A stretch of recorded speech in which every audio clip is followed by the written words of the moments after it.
ഉത്തര Korea തടവിൽ നിന്നും മോചിതനായ US. വിദ്യാർത്ഥി ഓട്ടോ ഫെഡറിക് വാമ്പിയർ മരിച്ചു. ഒരു വർഷത്തിലേറെയായി തടവിലായിരുന്ന വാമ്പിയറിനെ കഴിഞ്ഞ 13-നാണ് ഉത്തര കൊറിയ വിട്ടയച്ചത്.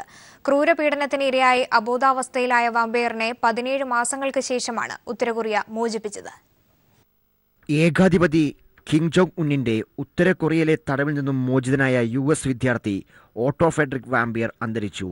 വാമ്പിയറിന്റെ വീട്ടുകാരാണ് ഇക്കാര്യം അറിയിച്ചത്. ഒരു വർഷത്തിലേറെയായി തടവിലായിരുന്ന വാമ്പിയറിനെ കഴിഞ്ഞ 13-നാണ് ഉത്തര കൊറിയ വിട്ടയച്ചത്.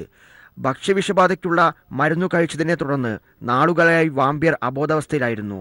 ഉത്തര കൊറിയ വിട്ടയച്ചതിനെ തുടർന്ന് വിമാനമാർഗം യു.എസിലെ ഒഹിയോയിലെത്തിയ വാമ്പിയറിനെ ആശുപത്രിയിൽ പ്രവേശിപ്പിച്ചിരിക്കുകയായിരുന്നു.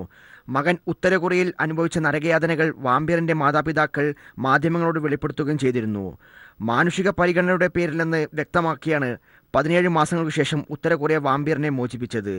യൂണിവേഴ്സിറ്റി ഓഫ് വിർജീനിയയിലെ വിദ്യാർത്ഥിയായ വാമ്പിയർ ടൂറിസ്റ്റായാണ് ഉത്തര കൊറിയയിലെത്തിയത്.